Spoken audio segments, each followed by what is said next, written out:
The following program was provided by an independent producer solely responsible for its content. The opinions expressed do not necessarily represent the views of this station, its staff, board of directors, or underwriters.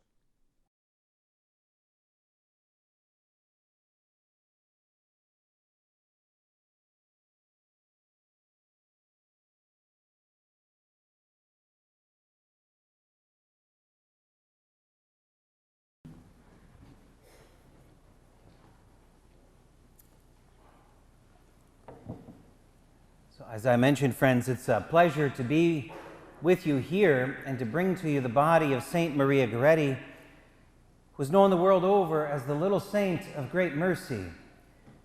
And it's with joy that I share with you that the Vatican has just announced a plenary indulgence to every pilgrim who venerates the body of Saint Maria Goretti and who fulfills the usual conditions for a plenary indulgence.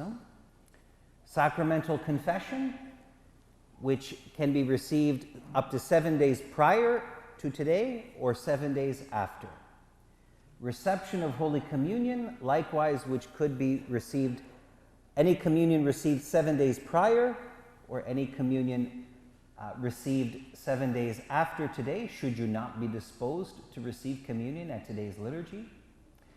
Prayers for the Holy Father, Pope Francis, an Our Father, a Hail Mary, and a Glory Be, or other prayers of your choice prayed here today satisfies that condition. And the fourth condition is detachment from all sin, even venial. In other words, you can't be planning, for example, to commit a sin on Tuesday. Right? If you're stealing cable, you need to make a decision that you're going to go home and cut the cable. Right? I mean, what God wants is an amendment of life, right? So the Holy Father has granted this indulgence, and so that is available for you today. A plenary indulgence can also be applied for the soul of a deceased person. So if there's somebody that you desire to pray for, somebody close to you that has died, you can apply that indulgence for them, to them. And Saint Maria Goretti epitomized the mercy of Christ and was so configured to Jesus Christ that she exuded that mercy that he demonstrated. And mercy, in some sense, is the quintessential Christian virtue, because Jesus Christ is the mercy of God the Father. That the mercy of God the Father is so great that it is a person. And we call that person Jesus Christ. And Saint Maria was born in Italy to a poor family, a family that had settled in the town of Nettuno, about 40 miles directly south of Rome, the capital. And she is unique, among other things, in that she is the youngest canonized saint in the church, having died at the age of 11. And she died in 1902, so just over 100 years ago, which in the 2,000-year history of the church is not a long time ago. In other words, Maria is very much a modern saint. Her father was a farmer, but he was so poor he didn't own any land with which to farm. And so to provide for his family, he hired himself out to a wealthy landowner. And the agreement that he came up with the landowner is that he would be given a certain number of fields to cultivate, for which he would be responsible for producing a certain quota of crops, which he would then turn over to the landowner. Whatever he could produce over and above that quota, he could keep for his own family's use. And in addition, he and his family could live in an abandoned warehouse that the landowner had on the property. Maria's father worked very hard to eke out a living for his family on that land. And for 2 years, things went reasonably well. They were still very poor, but at least they had food. But then, unfortunately, a tragedy occurred. He was bit by a mosquito carrying the malaria parasite, and he died of malaria 10 days later. Now, this left the family in a very vulnerable position because he left behind a wife and 6 children. And it was decided that the only way that the family could hope to survive would be for his wife to take over his place on the farm, and for Maria, at her young age, to take over her mother's place in the home, doing all the cooking, all the cleaning, and the raising of her 5 brothers and sisters. It would now be Maria's job to have the role of mom. Maria took to her new responsibilities with great diligence. She wanted nothing more than to alleviate the suffering that her mother was experiencing, trying to keep up with the demands of that farm. But around the same time, Maria's next-door neighbor, a big 19-year-old guy named Alessandro Serenelli, started to take an impure liking to Maria. And at first he would say rude and crude things to her, things that were embarrassing and inappropriate, and that would cause her to run away. And the more that she reacted, the more that he liked it. But he eventually revealed to her that he wanted her to give up her virginity to him, and that he wasn't going to take no for an answer. And that if he needed to hurt her very badly to get what he wanted, then so much the better. Now, Maria wanted nothing to do with Alessandro, but you see, she was in a very difficult position. She didn't have a father around to protect her, and her mother was at her wit's end trying to keep up with the demands of that farm. And Alessandro manipulated the situation in that he would assist her mother with some of the more difficult farm tasks. So Maria's mother viewed Alessandro as a friend, as a good neighbor. For that reason, Maria didn't reveal to her mother what Alessandro was threatening her with, because she knew that if she did so, then her mother would sever the relationship between the family and Alessandro by moving the family away. And the family had nowhere to go. So if it came to that, the family may not survive. But one day, when Alessandro knew that Maria was home alone, he approached the house with an object identical to this one. This is a 5-inch long, 4-sided metal file, used to sharpen the blades on farm instruments in Italy during that time period. It is mounted on a wooden handle, and Alessandro had ground the tip of it down to a point. And he placed the end of that file against Maria's body, and he said to her, "Maria, unless you do what I want you to do, I will kill you." Maria refused. In his anger, he stabbed her with that file 9 times. And he stabbed her with such force that the file entered her body on one side and came out the other for 6 of the 9 wounds. For the 3 that didn't, they didn't because he hit her spine. And he hit her spine so hard, he bent the file. Maria fell to the floor of her kitchen unconscious. He thought he had killed her. But at this point, she was only unconscious. And he went next door and locked himself inside his room. At a certain point, Maria regained consciousness, and she managed to drag herself along the floor of her kitchen to the door, which was about 6 feet away. And she managed to reach up and flip the latch holding the door closed so that she could make an attempt to open the door and cry out for help. Alessandro heard her flip that latch, and he came back and stabbed her 5 more times. It was these second wounds that would kill Maria 24 hours later. He pierced her intestines. And what began to happen was an outflowing of the contents of her intestines into her body. And this causes an infection known as peritonitis, the same infection you would get if your appendix burst. By the time that Maria was found, she already had a fever. By the time she was taken to the hospital, which was a great distance away, the fever combined with the loss of blood that she had sustained put her in a state of dehydration. And so upon arriving at the hospital, she begged the doctors over and over for water. But the doctors wouldn't give her any water because whatever she would swallow would come out her perforated intestines and would induce peritonitis. And they were trying to save her.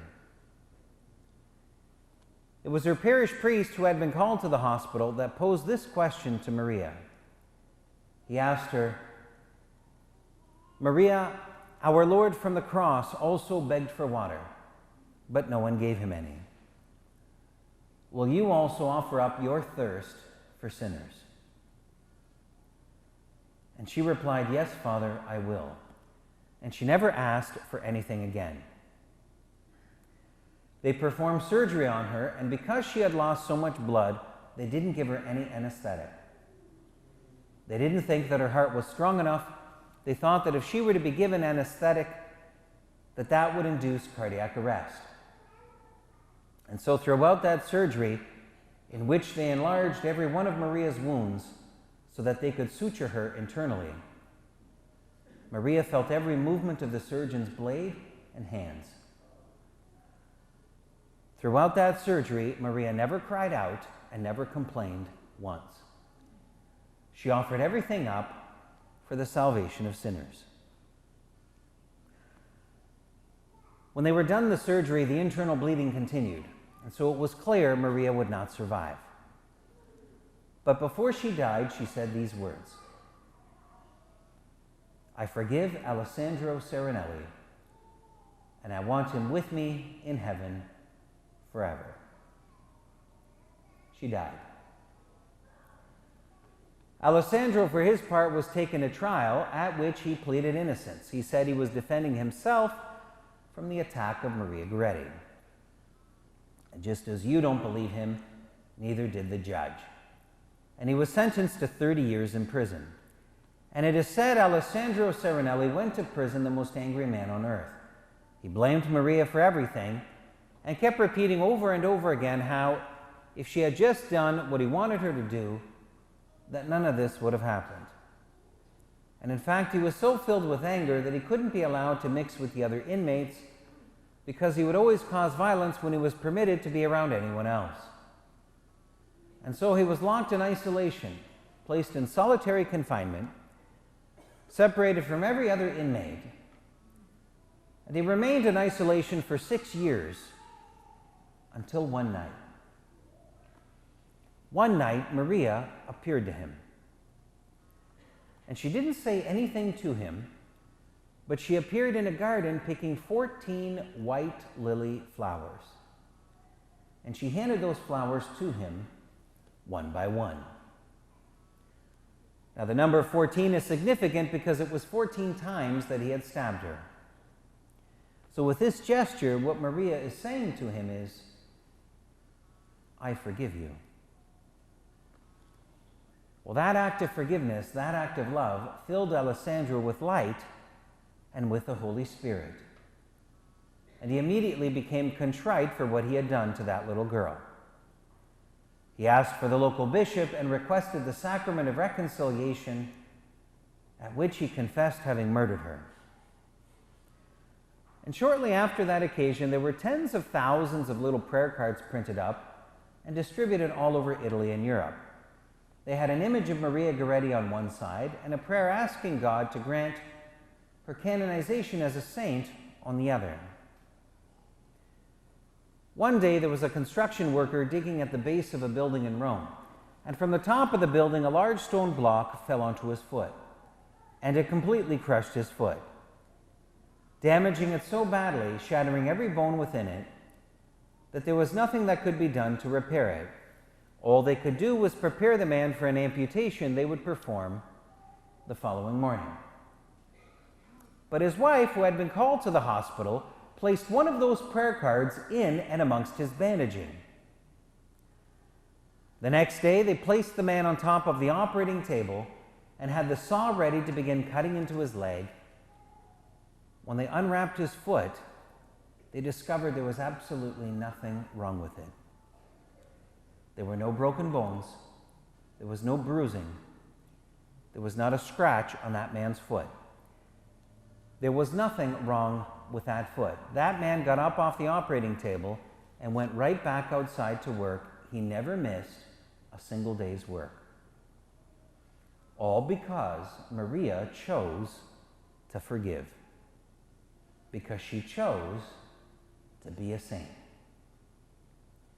And because she made that choice, Alessandro Serenelli, having received the mercy of God through the forgiveness of Maria Goretti, began to live a holy life himself, even within prison. He began to read the Bible, he learned how to pray, and he would evangelize as other inmates. And he was released after 27 years. Now, he had been sentenced to 30 years, but he was released 3 years early because his person had completely changed. In those days, nobody was let out early. One of the first things he did upon his release was seek out and find the mother of Maria Goretti.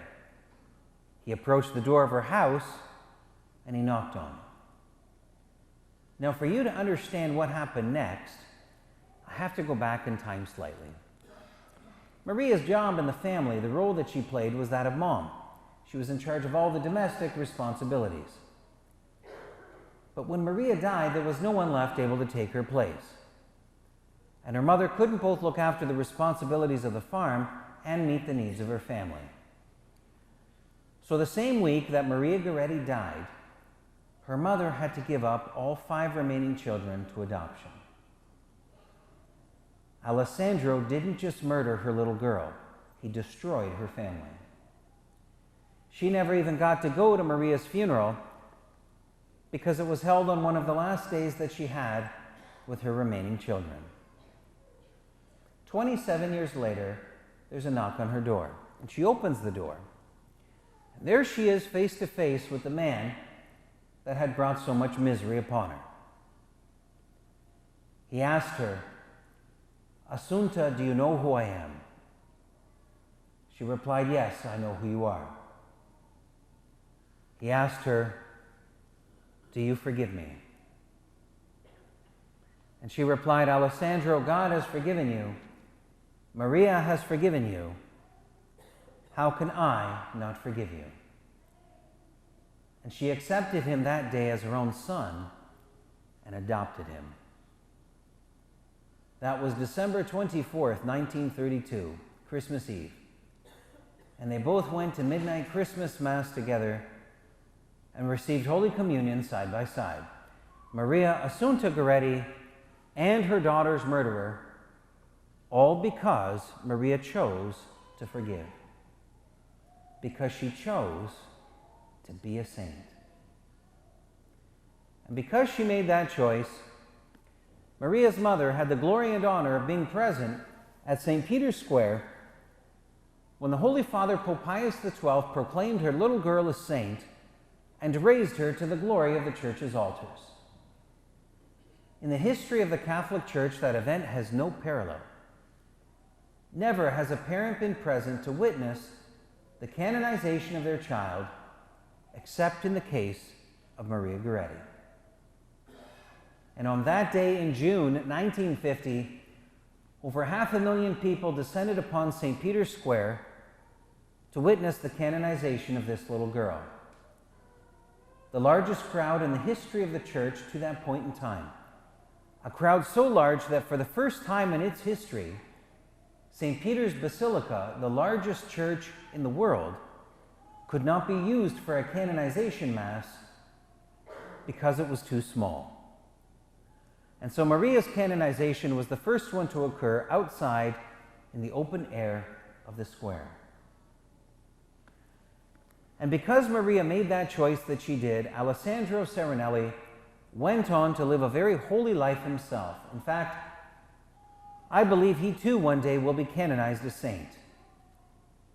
He ended up becoming a Franciscan Capuchin, and he worked at the school attached to the monastery in which he lived. And he was so gentle with the school children that they all called him Uncle Alessandro.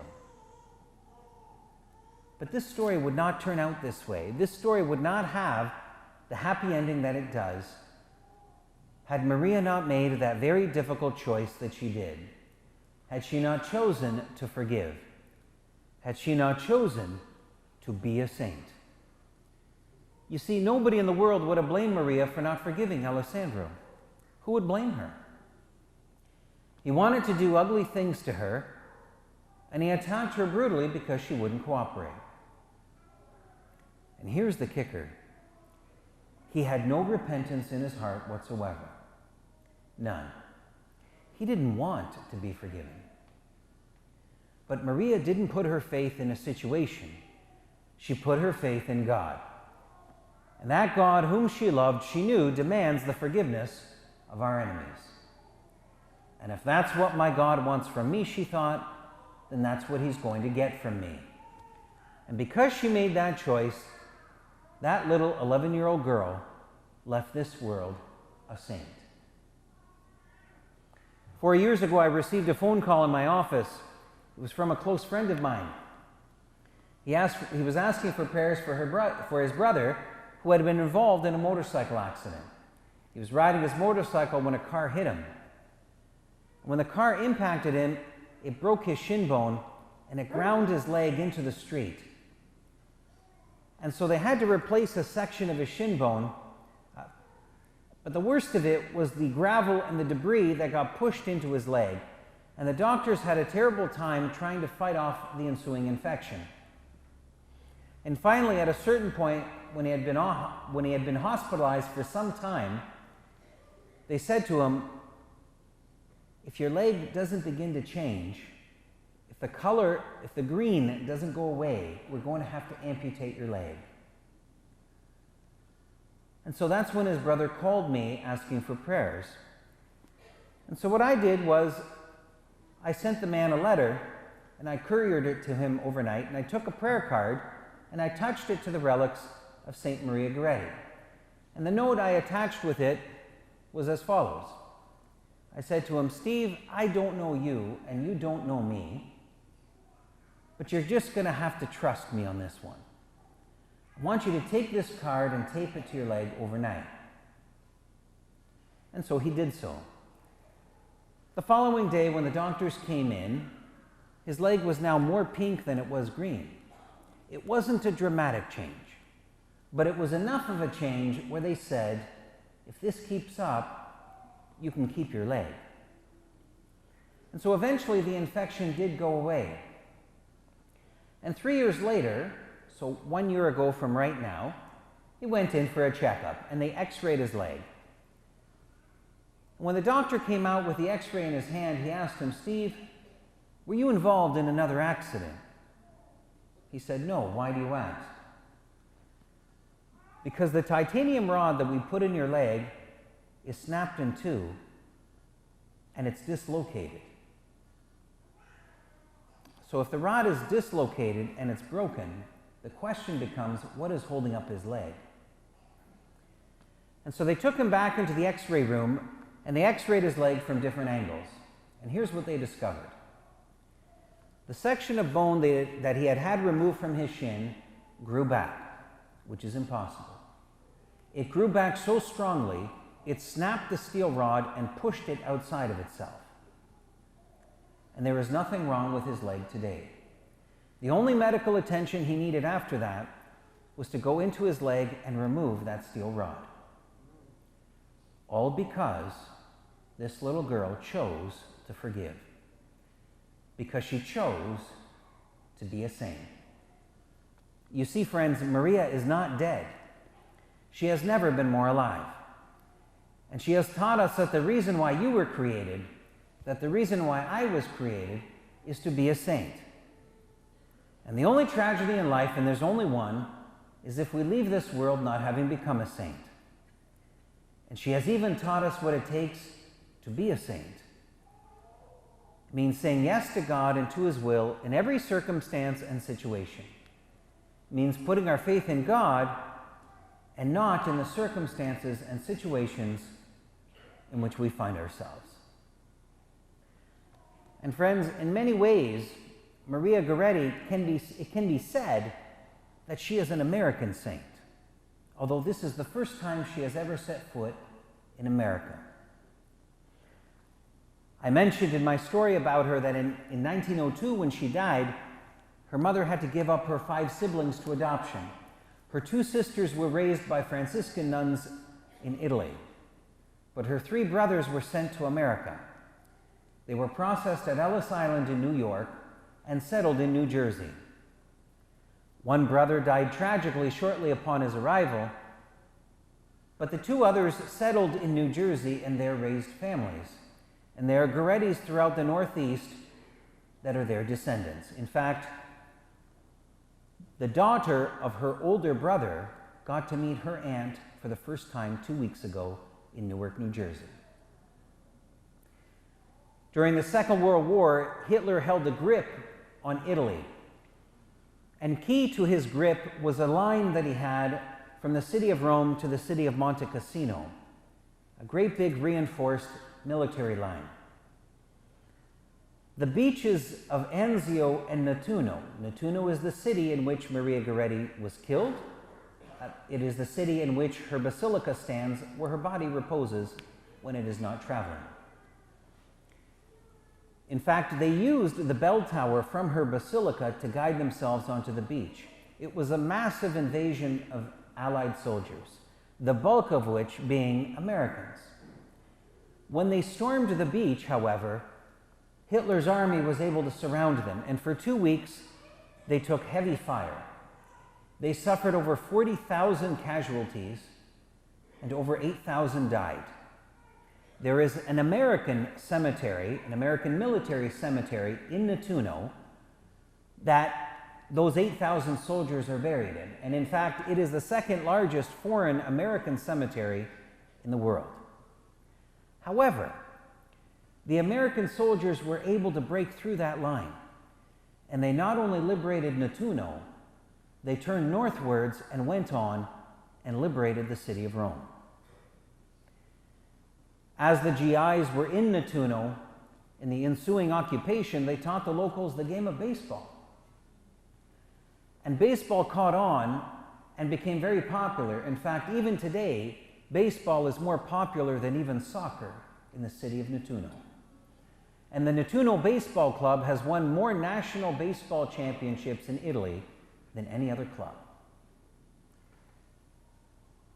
In 1953, Cardinal Francis Spellman, Archbishop of New York, so 53 was 3 years after Maria Goretti's canonization, he organized an effort to restore the house of her martyrdom, the Goretti family home. If Cardinal Spellman had not done that, then her home would be a pile of rubble today, because following the murder, the house was abandoned. After her mother and her family went inside to retrieve Maria and to place her in the ambulance that took her away, none of the Gorettis ever entered that house again. So friends, Maria Goretti is very much an American saint, coming on a mission to say thank you to America. You took care of her brothers. You liberated her homeland. You restored her family home. You even gave her people the game of baseball. And what is more American than that? So as you come forward tonight, as you approach the body of St. Maria Goretti to venerate, have every confidence that she is interested in you, that she is coming as a friend to you. And I am, I guess you could call an expert on the saints. I travel with a ministry of relics. I've traveled all over the world to different continents with that ministry. I do not know of a saint that is more prolific with miracles than St. Maria Goretti. I shared with you the story of the healing of one limb scheduled for amputation. But with me, she has been 6 for 6. She's batting 1,000. As you come forward, have no fear. Know that she is here for you. Know that she cares about you. And know that every intention that you speak to her, whether you speak to her directly in front of her relics, or as you drive home because you remembered you forgot to say something to St. Maria, have every confidence that she who is now sitting in the throne room of God in heaven, that she is going to relay your intention to God the Father. Know that she is interested in you. And after you are done asking everything you want of her, give her permission to enter your heart and to give you some of her sweetness So as you leave here today, you can have her always with you within you, guiding you and showing you the way, as she did to Alessandro Serenelli. And Alessandro Serenelli is very much a part of the pilgrimage of mercy. And he deserves to be commended because he did a terrible crime, a crime for which Maria forgave him. But we wouldn't even be aware of his name had he not made one crucial decision, and that is he chose to forgive himself. And the message of mercy also has to be directed towards ourselves for all of those things that we hold against ourselves. Because after the fall of Adam and Eve, something really destructive entered into the human heart, a hatred of the self. And so Alessandro, it wouldn't have been enough for Maria to forgive him, or even for God to forgive him. He had to decide to accept that mercy and to extend it to himself. And so I believe Alessandro is a saint in heaven. I completely believe it. And when in this journey, in this pilgrimage, which has been 1.5 years in the planning, there are many times when I reached a wall and I didn't know if circumstances would allow this pilgrimage to be pulled off. Whether it was a lack of resources, a lack of money, or some other kind of problem. Alessandro Serenelli was the one I prayed to. And I said to him, Alessandro, I've hit a wall. You need to take over. Make this happen. And within 24 hours, always, the issue was resolved beyond any means that I could imagine. So friends, if you haven't already received it, you will receive a prayer card of Alessandro Serenelli in addition to the prayer card of Maria Goretti.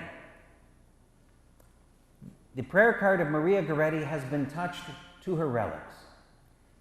The prayer card of Alessandro Serenelli has been touched to a letter that he handwrote, a letter that he wrote in response to a woman's petition for his prayers. So even in his life, he was sought after as an intercessor for people. And so I hope you find room in your hearts to also honor him and to intercede, to deliver your intercessions to him. People always ask me, Father Carlos, what you preach on St. Maria Goretti, her story, is it recorded anywhere? And the answer is yes. The DVDs that you see at the back of the church there in the foyer, that is a recording I did within her house where the martyrdom took place and within the hospital room where she died. The prayer cards and images that are there at the back of the church are there available for purchase. The proceeds of everything goes to restore the house of her martyrdom, which hasn't been touched since Spellman did his repairs in '53, and for the Basilica Shrine, which houses the body of St. Maria.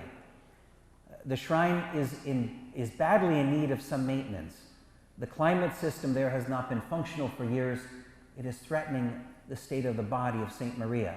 So friends, as America has helped Maria so many times in the past, I ask you to find it within your heart to help her again anew.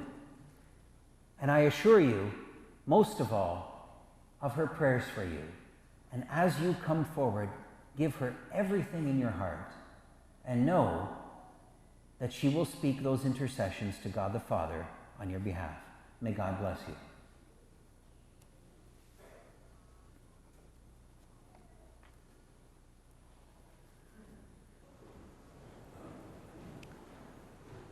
Following our procession or recession out of the church, the veneration of the body of St. Maria Goretti will begin.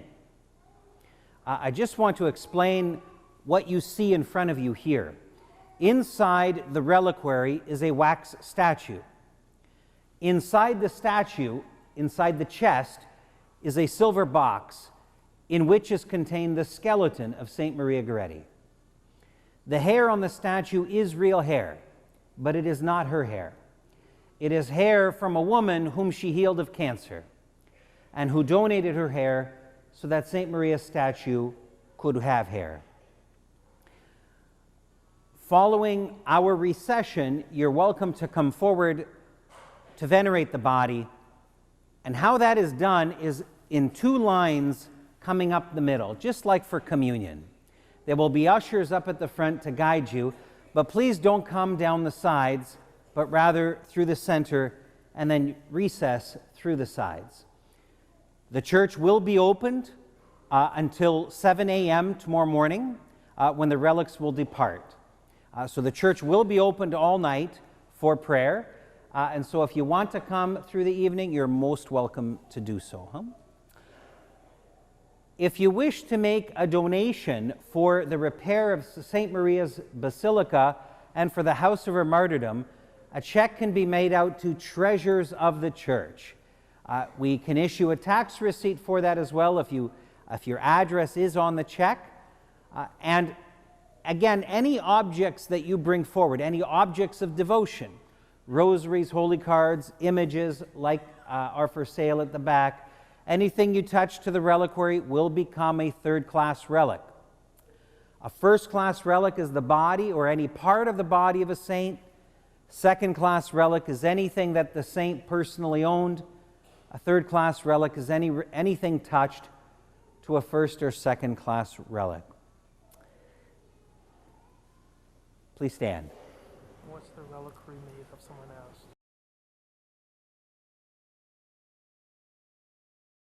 asked. You know, one of the things that you mentioned, Father, that I think a lot of people really need to understand, when Catholics, venerate relics, you mentioned the scriptural aspect of that and the healing that's associated with that. Can you tell us a little bit more about that? Sure. So Scripture has many references to relics. We hear about, for example, in the 2nd book of Kings, a man had died and he was being buried in the grave in which the prophet Elisha was already buried. And this was a common Jewish practice, that when a person of holiness had died and was buried, it was desired to be buried next to that holy person.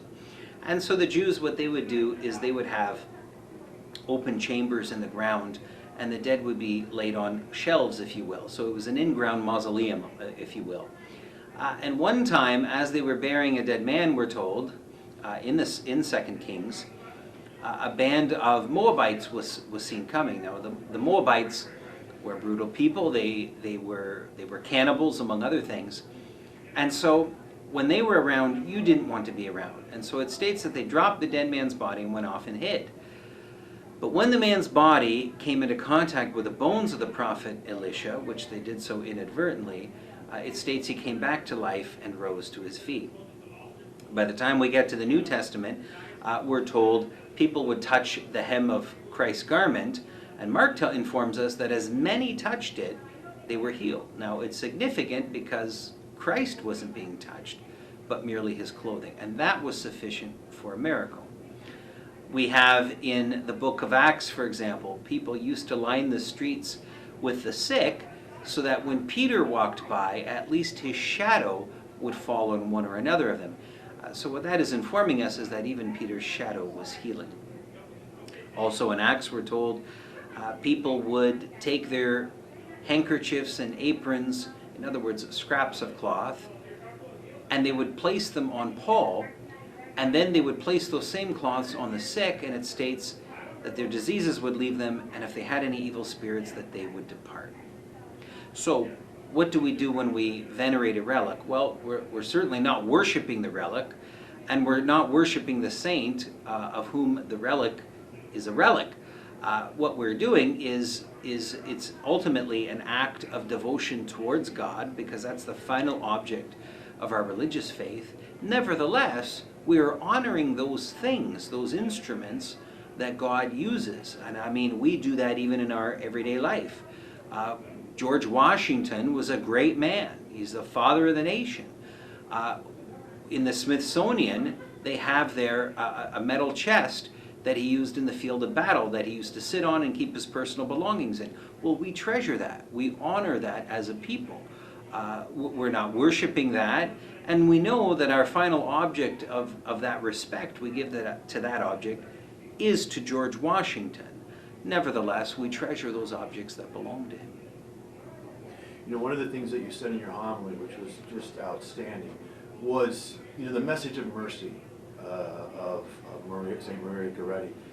Can you expand on that a little bit? Sure. Mercy is in some sense the quintessential Christian virtue. It is in some sense the heart of the Christian message, because Jesus Christ is the mercy of the Father. That the mercy of God the Father is so great that it is a person whom we name Jesus Christ. And so Maria radiated that mercy, and she was so configured to Christ that in her life what she desired to do was to imitate him. And this is the thing that separates the Christian religion from every other religion. What we have in the Christian faith is that God has incarnated himself and has given us a model to follow him. Every act of virtue, every act of love, every act of devotion, every act that is pleasing to God is an imitation of Jesus Christ. Father, in your homily, you made the connection with America that St. Maria Goretti has. That's very interesting. Can you tell us a little bit about that? Certainly, yeah. So many times Maria has been called an American saint, although this is the first time that she has set foot on American soil. When she died in 1902, her mother had to give up all 5 of her remaining siblings to adoption because she could no longer care for them. Maria was the caregiver of the family and in charge of all the domestic responsibilities. With her being gone, there was no one left able to take her place. So her mother, the 2 girls were given up to a Franciscan convent in Italy, and they were raised there. But the 3 boys were sent to America, and they were all processed at Ellis Island, and they settled in New Jersey. One brother died less than a year after arriving in a tragic accident, but the 2 others settled in New Jersey, and there started families. And there are Gorettis throughout the Northeast today, and in fact throughout the whole nation, that are their descendants. During the Second World War, Hitler had a very strong hold on Italy, and he had a very strong military line that went from the city of Rome to the city of Monte Cassino. The beaches of Nettuno, where the body of St. Maria Goretti reposes in a basilica named after her, and Anzio, a nearby city, was the site of a massive Allied invasion, made up, the bulk of which was made up of American soldiers. And so there was this massive landing. Unfortunately, Hitler's army was able to surround them and trap them, and there were very heavy American casualties. Over 8,000 had died, and over 40,000 wounded. But after 2 weeks, the Americans were able to puncture through that line. And they not only liberated the area, they went northwards and were able to liberate Rome. While they were in while they were in Nettuno, the American GIs taught the locals baseball. And baseball today remains the most popular sport in that region of the country, even more popular than soccer. And the Nettuno Baseball Club has won more national championships than any other city in Italy. In 1953, 3 years after Maria's canonization, Cardinal Francis Spellman of New York organized an effort to repair the house of her martyrdom. And if he hadn't done so, then her house today would be a pile of rubble. So, America on this journey is very much at the heart of St. Maria. And although she has never set foot in America before and certainly wasn't born here, the American people are dear to her. We took care of her family. We liberated her homeland. We repaired the house of her martyrdom. We even taught her people baseball. And what could be more American than that? And so Maria, coming on this pilgrimage of mercy, is coming in a great measure to say thank you to the American people, who of course are very dear to her. Maria, as a biographer of Maria, I have never known her to leave any petition unanswered and any heart untouched. And even if that answering of the petition isn't in the way that we desire, nevertheless, people are touched and go away with a sense of peace and a sense of delight in the Lord, that even though a hardship may continue that we're facing, nevertheless, people are at peace, and the hardship the power behind the hardship is now taken away. And it doesn't have the ability to hurt us, to wound us, and keep us in a state of incapacitation. You know, Father, one of the healings that most people that are familiar with the Maria Goretti story is the construction worker in Rome that you had mentioned. But you have a personal connection with a recent healing that you mentioned in your homily that is just fantastic. Can you give us a recap of that? Sure. So about 4 years ago, I received a phone call from a friend of mine. His brother, whom I didn't know, had been involved in a motorcycle accident. He was riding his motorcycle when a car hit him. And so what happened was his bone was snapped just below the knee, and it was ground into the road. And so all the dirt and gravel and debris that was pushed into his leg produced a terrible infection that the doctors had a very difficult time keeping on top of. And so what they did was they removed a section of his shin bone and replaced it with a titanium rod and kept giving him antibiotics.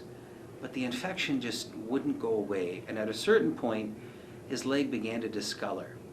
And what they stated was that if your leg doesn't get better in the next 48 hours, we're going to have to amputate it. And so that's when my friend called me and asked for prayers for his brother, and so I wrote his brother a note, and I couriered it to him overnight. And in addition to the note, I placed a prayer card that I had touched to the relics of St. Maria Goretti. And what I wrote in my note was, Steve, you don't know me and I don't know you, but you're just going to have to trust me on this one. And I want you to take this card and tape it to your leg overnight. And he did so. The day after, the doctors came in, and there was a change in the color of his leg. It was more pink now than it was green. And so they stated to him, it wasn't a dramatic change, but it was enough of a change that they stated to him that if this keeps up, you're going to be able to keep your leg. And he was able to keep his leg. The infection did turn, and it took a long time for it to completely go away, but it did. Eventually, he was sent home. And then 3 years later, so about a year ago from right now, he went in for a checkup, and they x-rayed his leg. And when the doctor came back from the x-ray room, carrying the x-ray, he said, Steve, were you involved in another accident? And he said, no. Why do you ask? Because the steel rod that we put in your leg is broken in two, and it's been pushed out of the way. It's in a different location than where we put it. And so the question now becomes, what is in fact holding up your leg? Because they removed a section of his shin bone. And so they brought him back into the x-ray room, and they took various x-rays, and here's what they discovered. The bone that they had removed grew back. It grew back so strongly that it snapped the steel rod and pushed it outside of itself. And so his leg is new. He has the steel rod now outside of himself, which they removed in a subsequent surgery. But there's nothing wrong with his leg today. That's a tremendous story. You know, one other thing that you mentioned in your homily was Alessandro. There's a movement for him to be canonized as well. I don't know if that's very well known. Can you give us a little details on that? Sure, and it's not terribly well known. Of course, Alessandro is infamous for being the murderer of Saint Maria. But Alessandro himself is important to the message of mercy because not only did he receive the forgiveness of a saint, but he was able to forgive himself. And so it's one thing for someone to forgive you. It's another thing for you to appropriate that forgiveness and apply it to yourself. And Alessandro was able to do that. And that in and of itself, when you're the murderer of a little girl, that itself is a heroic act. And that isn't the only heroic act he lived in his life. He lived a life of sanctity after his conversion, becoming a Franciscan, and living his life with utmost charity. And, you know, there have been alleged apparitions of Alessandro, usually associated with events and in places associated with Saint Maria. And, you know, Alessandro is one whom I invoke a lot in my prayers. And many times on this pilgrimage of mercy, I would hit a wall. either with some organizational problem or some lack of funding or something. And I would pray to Alessandro. I'd say, Alessandro, I need you to help me out. I gotta have you make this work. And usually within 24 hours, something would happen that not only would resolve the problem, it would completely go beyond what I expected. And what was at one time a hindrance now was something that the doors were so wide open, it wasn't an obstacle in the least, but rather became something favorable to the pilgrimage.